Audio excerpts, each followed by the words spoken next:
السلام علیکم، میں امداد عمرو۔ تھرڈ امپائر کا خوف سر چڑھ کر بول رہا ہے، چیخیں سنائی دے رہی ہیں اڈیالہ جیل کے اندر سے۔ کون تھرڈ امپائر ہیں؟ وہ کون تین ہیں جن سے عمران خان صاحب کی نیندیں حرام ہوئی ہوئی ہیں، جن کے خوف سے، اور وہ کیا کرنا چاہتے ہیں عمران خان کے خلاف، یا عمران خان ان کے خلاف کیوں ہوئے ہیں۔ دوسرا، ایک اچھی خبر آئی ہے، خوشخبری ہے بلکہ پاکستانی قوم کے لیے، اور بڑے عرصے کے بعد ایک خوشخبری آئی ہے، اس پر بھی بات ہوگی۔ اور 24 سماعتیں ہو چکی، مگر عمران خان صاحب کے وکلاء پروسیکیوٹر کے اوپر، یعنی الزام لگانے والے، چارج فریم کرنے والے کے اوپر جرا نہیں کر رہے۔ جرا کریں بھی تو کیسے؟ الزام ہی ٹھیک ہے، کیونکہ بالکل اوپن اینڈ شٹ کیس ہے، تو جرا ہو ہی نہیں سکتی۔ ان کے پاس کوئی چیز ہی نہیں ہے جس پر جرا کریں، لہذا ٹال مٹول سے کام لیا جا رہا ہے کہ کسی طرح اکتوبر گزر جائے، اپنی عدالت آ جائے، اپنے چیف جسٹس آ جائیں، پھر بغیر کسی فیصلے کے، بغیر کسی حکم کے عمران خان صاحب باہر آ جائیں گے۔ یہی کچھ سوچا جا رہا ہے۔ تو لڑائی اصل میں ظاہر ہے یہی ہے، آئینی اور قانونی لڑائی نہیں ہے، سیاسی لڑائی بھی نہیں ہے۔ عمران خان صاحب بنیادی طور پر ایک بہت بڑا فراڈ کرنا چاہتے ہیں۔ ٹپیکل وہ کیا ہوتے ہیں؟ نمبری لوگ ہوتے ہیں نا، نمبری، ٹپیکل فراڈیے، جس طرح وہ کرتے ہیں عمران خان اور بشرا بی بی، وہی کچھ کر رہے ہیں۔ آج آغاز میں اسی سے کر لیتا ہوں، اس کے بعد پھر وہ تھرڈ امپائر کی بات اور دوسری چیزیں کر لیں گے۔ آج پھر توشہ خانہ کا مقدمہ تھا، 190 ملین پاؤنڈ، 190 ملین پاؤنڈ، توشہ خانہ نہیں، 190 ملین پاؤنڈ القادر ٹرسٹ کیس کا، اڈیالہ جیل میں۔ جج ناصر جاوید رانا صاحب نے اس کی سماعت کی۔ عمران خان صاحب یعنی بنٹی اور ببلی دونوں پیش ہوئے، عمران خان اور بشرا بی بی، اور ان کے وکلاء جو تھے، جونیئر وکلاء، وہ پیش ہوئے، یا ان کے وکلاء کی ایک ٹیم، انتظار پنجوتھا، نعیم حیدر پنجوتھا اور فیصل چودھری۔ یہ تینوں وہ لوگ ہیں جو جلسوں میں تو گجتے بجتے ہیں، ٹی وی ٹاک شو پر بیٹھ کر بڑی بڑی باتیں کریں گے۔ عدالت کے سامنے جب وہ تھے تو ان کو کہا گیا کہ آپ جرا کر لیں، تو انہوں نے کہا نہیں، جرا ہم نہیں کریں گے۔ جرا کرنے کے لیے جو اپنا عثمان گل صاحب جو ہیں وہ بیمار ہیں، وہ آج نہیں آئے، تو لہٰذا جرا نہیں ہو سکتی۔ 24 سماعتیں اب تک ہو چکی ہیں، 24 سماعتیں، اور وہ جو اپنا آخری گواہ ہے پروسیکیوشن کا، تفتیشی افسر جو ہے، اس کے اوپر جرا ہونی ہے، لیکن یہ جرا کرنے کو تیار نہیں ہے۔ میں آپ کو کئی بار بتا چکا ہوں، آج پھر بتاتا ہوں کہ اوپن اینڈ شٹ کیس ہے۔ میں ان لوگوں سے مل چکا ہوں جو اس سارے پروسیس کا حصہ تھے، یعنی اس عدالتی عمل کا، جب سے 190 ملین پاؤنڈ کا کیس چلا ہے۔ وہ یہ کہہ رہے ہیں کہ بچت نہیں ہے، اور وہ عمران خان کے حامی ہیں، اور عمران خان کے چکر میں اپنے آپ کو دور کر دیا انہوں نے سارے پروسیس سے، کہ یار یہ تو مطلب ایک ہوتا ہے نا کہ سچ کہنا، دوسرا ہوتا ہے کہ محبت میں پھر جھوٹ بھی نہ کہو، سچ بھی نہ کہو، چپ رہو، خاموش رہو، زبان بند کر دو۔ اس طرح کے لوگوں سے میں ملا ہوں جو گوڈے گوڈے عمران خان کی محبت میں مبتلا، جنہوں نے یہ کہا کہ جی عمران خان اور بشرا بی بی نے مل کر یہ فراڈ کیا، لیکن عمران خان سے یہ سارے فراڈ بشرا بی بی نے کروائے۔ فراڈ کیا تھا؟ بیسیکلی زمین ہتھیانہ، ملک ریاض کے 190 ملین پاؤنڈ اس کو واپس کرنا، بند لفافے میں اپنا کیبنٹ سے منظوری لینا۔ شیری مزاری صاحبہ، فواد چودھری، فیصل ووڈا اور دوسرے لوگوں نے اعتراض کیا تو ان کو جھاڑ پلا دی کہ تم لوگ مامے بنتے ہو اور معاملے کے، چپ کر جاؤ، ہر میٹنگ میں بڑ بک بک کرتے رہتے ہو، بند کر دو۔ اور اسی طرح کا عمران خان نے، اور جو شیری مزاری صاحبہ خاتون ہیں، ان کو جو کہا میں بتا نہیں سکتا۔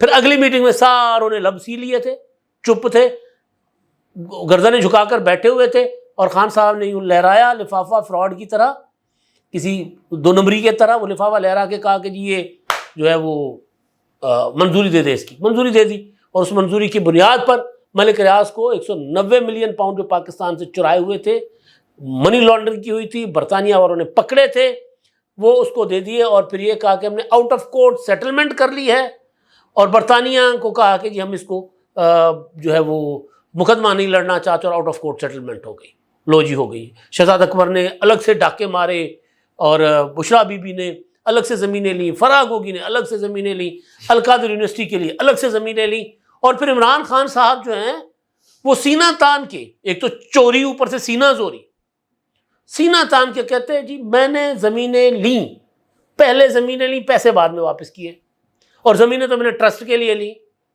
او بھائی بوڑھے، بات یہ ہے کہ ٹرسٹ کے لیے وزیر اعظم زمین نہیں لے سکتا، وزیر اعظم کبھی بھی کسی ٹرسٹ کو چلا نہیں سکتا. وہ کام جس میں دھن دولت زمین انوالو ہو اس میں وزیر اعظم ایسا کوئی بزنس نہیں کر سکتا. آپ وہ بزنس نہ، مطلب کوئی بزنس سے مراد کوئی ایسا کوئی کام کر ہی نہیں سکتا. آپ کہتے ہیں جی میں نے ٹرسٹ کے لیے زمینیں لی ہیں، آپ لے ہی نہیں سکتے تھے. صرف اور صرف یہ اعتراف عمران خان کا عمران خان کو جیل بھیجنے کے لیے کافی ہے. لیکن مسئلہ یہ ہے کہ بہت بڑے وہ جو بنارسی ٹھگوں سے پالا پڑا ہے عدلیہ کو، تو وکیل آتے ہی نہیں ہیں جی. آج بھی وکیل نہیں آئے، کبھی بیمار ہو جاتے ہیں، کبھی یہ ہو جاتا ہے، کبھی وہ، اور پھر کہتے ہیں کہ جی پاکستان میں انصاف کا قتل ہو رہا ہے. وہ بھائی آپ کا مقدمہ آپ لڑیں تو صحیح نا عدالت میں. کبھی اسلام آباد ہائی کورٹ چلے جاتے، 3-4 بار تو اس مقدمے پر حتمی فیصلہ دلوانے کے خلاف اسلام آباد ہائی کورٹ سے فیصلہ لیا ہوا ہے. تو میرٹ پر مقدمہ لڑے. تو بہرحال ایک تو یہ، دوسرا جو معاملہ میں نے آپ کے سامنے رکھا خان صاحب کا، وہ میں جو خوشخبری ہے اس پر میں بعد میں آتا ہوں. جو تھرڈ امپائر کی چیخیں، اب تھرڈ امپائر پہلے کہتے تھے نا امپائر کی انگلی اٹھتی ہے، مطلب کمال نہیں ہے. کبھی پریکٹس اینڈ پروسیجر ایکٹ کو عمر عطا بندیال کی عدالت میں چیلنج کیا جاتا تھا. بندیال اور اپنے 2 جج صاحبان جو ہے وہ ہم خیال بٹھا کے، میرا خیال منیب اختر اور ایک اور تھے، انہوں نے پریکٹس اینڈ پروسیجر ایکٹ کو معطل کر دیا. جسٹس قاضی فائز چیف جسٹس بنے تو اس کو بحال کیا. اب اسی پریکٹس اینڈ پروسیجر ایکٹ میں ترمیم پر چیخ رہے ہیں. جو بندیال کو مختار کل مانتے تھے کہ وہ عامر ڈکٹیٹر جو بھی ہے بندیال کے پاس اختیار ہونا چاہیے، آج وہ چیف جسٹس قاضی فائز صاحب اختیار 2 اور جج صاحبان کے ساتھ شیئر کر رہے ہیں، اس پر بھی چیخیں.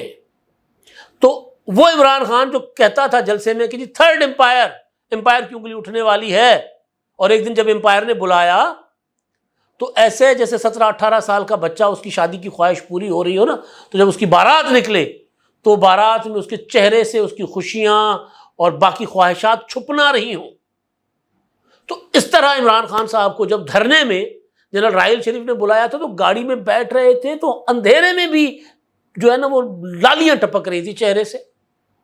بے شرمی چھپائے نہیں چھپ رہی تھی، خوشی نہیں تھی، وہ بے شرمی تھی، چھپائے نہیں چھپ رہی تھی کہ جی آرمی چیف نے بلا لیا جس نے دھرنا دلوایا تھا، اور وہ کہہ کر گئے تھے کہ استعفیٰ تیار ہے، میں واپس آتا ہوں اور استعفیٰ انشاءاللہ ہوگا اور وزیر اعظم گھر جائے گا، یہ کہہ کر گئے تھے. تو وہ عمران خان جو تھرڈ امپائر کہہ رہے تھے، آج وہ چیخ رہے ہیں کہ جی یہ تھرڈ امپائر جو ہے وہ یہ سارا کچھ کر رہا ہے. آج انہوں نے گفتگو کی ہے صحافیوں کے ساتھ اڈیالہ میں، اور میرا خیال ہے کہ بس یہ گفتگو گپ شپ یہ صحافیوں کے ساتھ بات چیت ہونی چاہیے. پابندی کے محکمے میں نہیں ہوں، لیکن میں آپ کو ایک جو کچھ ہو سکتا ہے وہ آپ کو بتا رہا ہوں، یا جو ہونے جا رہا ہے. عنقریب عمران خان صاحب اس طرح آپ گفتگو نہیں کر سکیں گے، وہ کسی اور طرف ہوں گے. اب تو کل اسلام آباد ہائی کورٹ نے کہہ دیا نا کہ ٹھیک ہے جی، اگر آپ پروسیجر کو اڈاپٹ کرتے ہیں فوج کے حوالے کرنے کے لیے عمران خان کو، تو پروسیجر اڈاپٹ کرنا، دھکا نہیں کرنا، لیگل طریقے سے عمران خان کو فوج کے حوالے کرنا، وہ تو کر لیں. تو وہ جب ادھر جائیں گے تو پھر کون سنے گا گفتگو. 30 کے بعد بہت کچھ بدلنے جا رہا ہے. 30 ستمبر کے بعد جناب عمران خان صاحب نے کہا کہ قاضی فائز عیسیٰ آئینی ترامیم کے بینیفیشری ہیں جو انصاف نہیں ہونے دے رہے. اچھا، قاضی فائز عیسیٰ جب جج تھے تب سے عمران خان صاحب کے لیے ڈرونا خواب بنے ہوئے. عمران خان نے قاضی فائز عیسیٰ کو بطور جج سپریم کورٹ ہٹانے کے لیے سارا گند کھا لیا، یعنی کتا کھا لیا، لیکن ٹھڈ پھر بھی نہیں سی بھریا.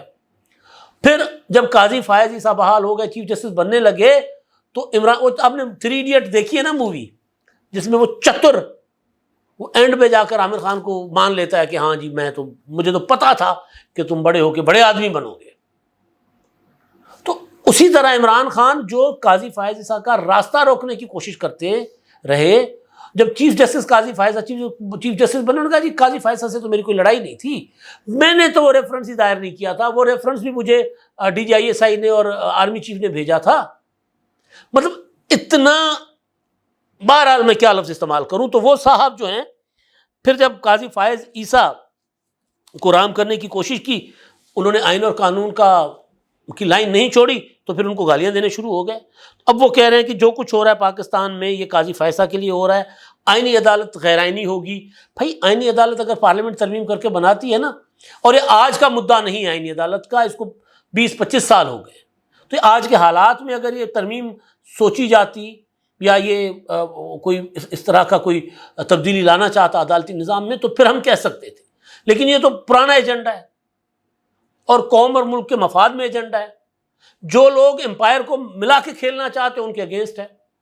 عمران خان تو ہمیشہ امپائروں کو ساتھ ملا کے کھیلے, باجوہ, پاشا, ظہیر الاسلام, فیض حمید, بندیال, ثاقب نثار, گلزار, کھوسا, ایک لمبی لائن ہے. وہ تو امپائر کو ساتھ ملا کے کھیلے. پہلے چیف جسٹس ہیں عمران خان صاحب, جب سے عروج میں آئے ہیں پہلے چیف جسٹس ہیں جو عمران خان کو گھاس نہیں ڈال رہے, جو عمران خان سے ڈر نہیں رہے, خوف زدہ نہیں ہیں. تو اس لیے وہ ایک تو کہتے ہیں کہ یہ تین جو گینگ آف تھری کو یہ جو ہے وہ تحفظ دینے کے لیے سارا کچھ کیا جا رہا ہے. گینگ آف تھری کون ہے جی؟ چیف جسٹس, آرمی چیف اور چیف الیکشن کمشنر, یہ ان کو گینگ آف تھری کہہ رہے ہیں. اور آگے چل کر کہتے ہیں کہ جی سپریم کورٹ اور معیشت پورا نظام ڈول رہا ہے, چیف الیکشن کمشنر کو پتہ ہے کہ اس پر آرٹیکل 6 لگے گا, اس لیے الیکشن فراڈ کو دبایا جا رہا ہے. چیف جسٹس بھی الیکشن فراڈ کا معاملہ چیف الیکشن کمشنر کے پاس بھجوا دیتا ہے. سب سے زیادہ دھاندلی زدہ الیکشن کی تعریف چیف جسٹس کرتا ہے. تھرڈ امپائر سب کنٹرول کر رہا ہے, وہ ان کی ٹیم کا کپتان ہے, آرمی چیف تھرڈ امپائر, وہ کنٹرول کر رہا ہے. جس تھرڈ امپائر کے موڈوں پر بیٹھ کر عمران خان حکومت میں رہے, اپنے مخالفین جیلوں میں ڈلوائے, آج کہہ رہے ہیں کہ جی وہ تھرڈ امپائر جو ہے وہ یہ سارا کچھ کر رہے ہیں, کیونکہ عمران خان نے سازشیں کی ہوئی ہیں تو ان کو یہی لگ رہا ہوگا. اچھا, دوسری جو انہوں نے بات کی ہے اس کی معیشت ڈول رہی ہے, تو معذرت کے ساتھ معیشت تو اچھی ہو رہی ہے. آج ابھی جب میں آپ سے بات کر رہا ہوں تو آج IMF کے ساتھ پاکستان کے مذاکرات ہیں $7 ارب کے لیے. ایشین ڈیولپمنٹ بینک نے پاکستان کو $8 ارب کی یقین دہانی کرائی ہے, 4 سال میں ہر سال $2 ارب دیں گے. ایشین ڈیولپمنٹ بینک کی رپورٹ ہے کہ جی پاکستان کی جو معیشت ہے وہ بہتر ہو رہی ہے, مہنگائی مزید کم ہوئی ہے اور مزید کمی کی پیشن گوئی ہے. اور وہ کہہ رہے ہیں کہ زرعی معیشت پاکستان کی معیشت کو سہارا دے رہی ہے, زراعت. تو یہ جو خوشخبری ہے نا لوگوں کے لیے کہ آگے چل کر جو مہنگائی افراد زر ہے وہ 15% تک آ جائے گی, 29% سے 23% تک آ چکی ہوئی ہے, اور مزید اس میں کمی ہوگی. ٹیکس اصلاحات اور یہ جو معاشی اصلاحات ہیں جاری رہے تو پاکستان کی معیشت بہترین معیشت بن جائے گی. اب یہ خوشخبریاں آ رہی ہیں. ادھر سے یہ صاحب کہہ رہے ہیں کہ نہیں معیشت ڈول رہی, معیشت ڈول نہیں رہی. یہ جنون بات ہے. ڈالر 1-2 روپے کے فرق سے مستحکم ہے, ڈالر کو استحکام ہے. جب ڈالر کو استحکام ہو تو معیشت بہتری کی طرف جاتی ہے.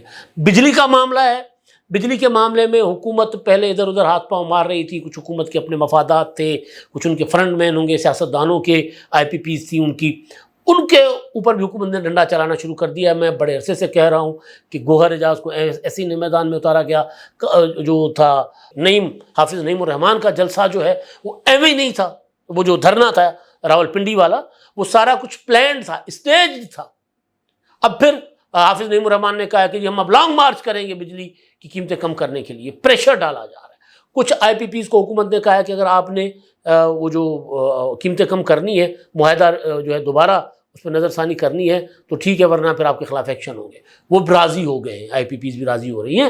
تو بجلی کی قیمتوں میں اگر 10-15 روپے نیچے کمی ہو جاتی ہے, پیٹرول بہت کم ہو گیا ہوا ہے, یعنی ایسا نہیں ہے کہ پیٹرول کو قابل برداشت ہے, لیکن 300-350 سے واپس آ گیا ہوا ہے 250 کے قریب.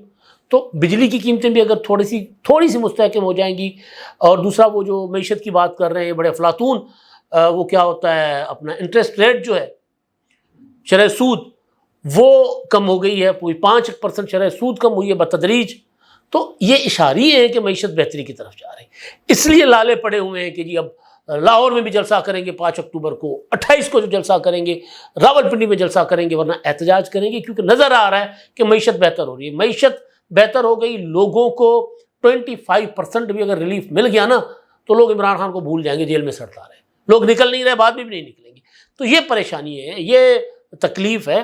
لہذا اب وہ پھر امپائر چیخ رہے ہیں. امپائر تو عمران خان کے ساتھ نہیں جانے لگے, کوئی بھی امپائر. میں آپ کو مطلب قاضی جسٹس منصور علی شاہ صاحب کو عمران خان نے متنازع بنا دیا، لہٰذا وہ بھی گرم پانیوں میں ہیں، ان کے لیے بھی پرابلم ہے، وہ بھی بڑے پھنسے ہوئے ہیں، دلدل میں دھستے جا رہے ہیں وہ بھی، لیکن وہ اپنی وجہ سے کم، عمران خان کی وجہ سے زیادہ، کہ وہ روزانہ اٹھ کے کہتے ہیں کہ جی میں منصور علی شاہ صاحب کے ساتھ ہوں، اب بھی کہتے ہیں کہ جی میں تو منصور علی شاہ کے ساتھ کھڑا ہوں۔